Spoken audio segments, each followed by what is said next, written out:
Hello, Blue Valley. This is Mr. Hume, librarian at Blue Valley Middle School, and I'm here to do another First Friday with you, First Chapter Friday. And today I have a book that I'm real excited about reading to you. It's called The Promise of Change, and this is a book. The subtitle is One Girl's Story in the Fight for School Equality. In our schools here in 2021, we look around and we have such a tapestry of different people from different places and all this. It's easy to forget that it wasn't all that long ago that schools were purposely kept separate for different groups of people, and there were many fights to try to change that. This kind of thing even happened during my lifetime. So this is a story of a girl who was trying to attend school in Clinton, Tennessee, and she unwillingly or unknowingly became a spokesperson for school change back in the 1950s.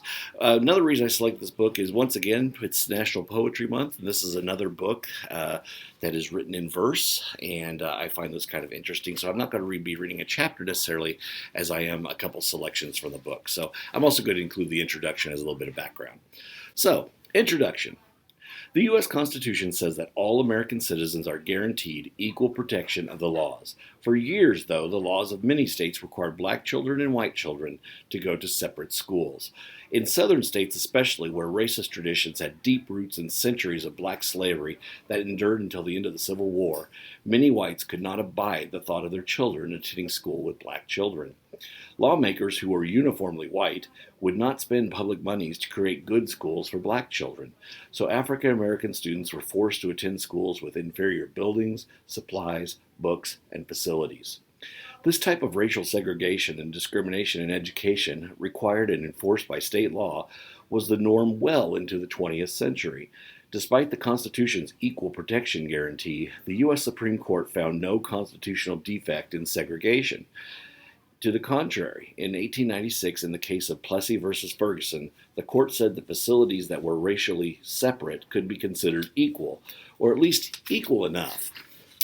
Decades later, in 1954, came Brown versus the Board of Education. In that case, the Supreme Court reversed the position it had held in a line of cases since Plessy. Those old decisions were wrong, the justices ruled. Separate but equal schools were not equal. They were not equal even if the building, supplies, books, and facilities for schools for black children were brought up to par with schools for whites. Racially segregated schools deprived African American children of equal educational opportunities and were unconstitutional. Period. And so, what next? The Supreme Court ruling is a big deal, but it cannot enforce itself. White lawmakers and white citizens were in no hurry to desegregate their schools. Some states passed laws to punish people who attempted to comply with Brown versus Board. Some made plans to shut down their public school systems rather than allow black and white children to go to school together. If Brown versus Board's promise of change was to become a reality, people had to take action. In a small town of Clinton in eastern Tennessee, a group of 12 African American high school students stepped up. This is the story of one girl among those 12. Part 1. Mine, Theirs, and Ours. Clinton, Tennessee, my town, fall 1955. There's a sign at the city limits that says, "Don't hurry through town, give us a chance to be friendly." Up on the hill, Foley Hill, some say, but we just say the hill, we look down on downtown. Not looking down our noses, just looking down from our hill, where we live. We have a high ground there, here on the hill, once called Freedmen's Hill, after ex-slaves moved here, when they became ex way back when the Civil War ended. Those 600 climbed the hill north of town and built their homes. Now Hill is my neighborhood. Clinton is my town. Anderson County is my county. Tennessee is my state. Up on the hill we have all sorts of homes, nice to not so nice, mixed up together. Mine is nice, at least I think so. We have all sorts of neighbors, nice and not so nice mixed up together. My family is nice, and I don't say that just because they're my family. Mom says Daddy knows no strangers, which is a clever way of saying that he knows everyone. Mom is quieter, but you can borrow a cup of sugar any time from our kitchen and never have to pay it back. Up on the hill, we have Friday night fish fries at our church, trout crisped up crunchy in great big pots of hot oil on the fire, kids running around in the churchyard because how much fish can a kid stand to eat? Ball games where there's still light, hide and seek in the cemetery after dark, And the big treat, the special only at the fish fry treat, bottles of red soda pop with peanuts in the bottom. I look out for Mamie, my little sister, and Herbie, our baby brother, because I'm the 14-year-old and because I don't mind. Up on the hill, we have concerts, gospel music sung by famous gospel singers like Clara Ward herself in person. Clara Ward and the Ward Singers have been on television at Carnegie Hall in New York City and at our very own church. Surely God is able, they sing, and how I got over wearing gowns glittery with sequins. Hair swept in updos way high on their heads. That is not something you see in church every day. Up on the hill, we put on plays and musicals. It's Alice Josephine Allen at the piano. That's my mother. Herbert Allen, that's my father, singing out in his deep voice. And Joanne, that's me. And Mamie in her youth choir and family fitting in nice and tight there. Up on the hill, where my town is a friendly, fine town. Clinton, Tennessee, their town. I'm not so much on us and them, girl, but I didn't make the rules, and the rules draw lines between us and them. Their town is friendly and fine, too, with white people, friendly and fine, to each other as they go about the business of running the town, the schools, the businesses, and going to theaters and restaurants as they please, and friendly and fine to black people who stay in our places, as we do stay in our places, which is always a place where we know friendly white smiles can turn upside down in a quick minute if we try to move those lines between black and white, and don't you forget it. I know something about their town because my mother has worked for a white family, the Crenshaws, for 25 years, ever since she was 16. They treat her nicely, and she treats them nicely. Ma cooks for their family, making fancy dishes from Mrs. Crenshaw's recipe book when they have company, dishes like chicken Devon with asparagus, which she comes home and makes for us too. Delicious. Almost as delicious as my mother's fried chicken, almost as delicious as my father's fluffy biscuits. They both can cook. Mom keeps house for the Crenshaws, too. It's a house with a room full of books, one entire room filled with books. You remember I said my house is nice? Well, it's not nice enough to have a library. Right at home. I would like that one day.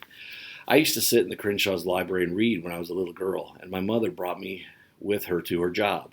Even today, she brings home books that the Crenshaw's family is done with. My favorite ever is The Robe, the story that shows just how much Jesus had to put up with and just how strong he had to be to go through what he went through, and yet he still said, love thy neighbor. If my house were overflowing with books, and I needed to make room for more books or clothes or furniture, I would find a book other than The Robe to give up. But if Miss Crenshaw had to part with it, I'm glad it's found its way to me. On the hill, we all know something about their town because we all have a mother or aunt or sister or cousin who works as a maid or a cook for a white family. We all have a father, an uncle, a brother who does yard work or handyman work for a white family, and we all see what it would be like to be more free in where we go, how we speak, what we can do. I would like that one day too. Clinton, our town, 3,500 white people, 220 black people, one movie theater where Negroes may only sit in the balcony, one swimming pool where Negroes may not go at all, one fun rec center with bowling alleys, ping pong tables, badminton, but not for Negroes, one public library, only Negroes aren't part of the public, one public high school, whites only, one drugstore where Negroes may buy things but may not linger and definitely may not sit and eat the lunch at the lunch counter where I hear they serve chicken salad sandwiches made from roosters, not hens. 0 at restaurants where Negroes may eat. Segregation, separate, not equal. Segregation, that's the way it is and it's always been. I try to look at the good side of things because there's nothing I can do about the bad, so we may not sit where we want at the movies, swim in the pool, go to the rec center, library, restaurants, but we have our own churches, 2 of them. Easter parade, everyone's looking fine in new outfits. Gym at the Negro Elementary School where all us kids hang out. Neighborhood where everyone looks out for everyone. And this is the good side of things, which I wouldn't trade just for a better seat at the movies. We don't need white people to be our friends. We like the friends we have, thank you very much. But we get along fine with the white family across the street from us, the Smiths. Yes, the Hill has a few white folks, called white trash by some other white folks in town, who I suppose can't imagine living this near to us. When Mrs. Smith runs out of flour or sugar, she knows she can fill up a measuring cup or two at our house. When Mr. Smith goes deer hunting, he shares the meat with us. Mrs. Smith makes the best home fried potatoes, crusty and salty, served with sweet tomatoes from her backyard garden, and we eat them with her kids, Ruby, George, and Riley, in her kitchen. I call this neighborly, not trashy. Blacks and whites in Clinton mostly get along well enough, I think. We are civilized to one another. It's not like in Biloxi down in Mississippi where we hear that Negroes have to stay off the sidewalk when the white people walk by. Imagine that. The worst for me, I'd say, is the feeling I get at Hoskins Drugstore, where my friends and I go after the school bus drops us off at the end of the long ride back from where we go to high school, at the Negro High School, clear over in Knoxville. The feeling is that I better hurry up, buy my candy bar, and get out, because they want our money, but they really want us as customers. I go in because my friends do, but the candy just isn't as sweet as it was when I was younger, and I didn't notice the bitter taste. Another sign at the city limits. Welcome to Clinton, a wonderful place to live. Good fishing on Norris Lake. So this is a story of a girl who's entering high school who like I say, unintentionally becomes a spokesperson for the change from segregation to integration. If you're interested, please look this up at your library, and hopefully you will enjoy reading the rest of it. Thank you for listening.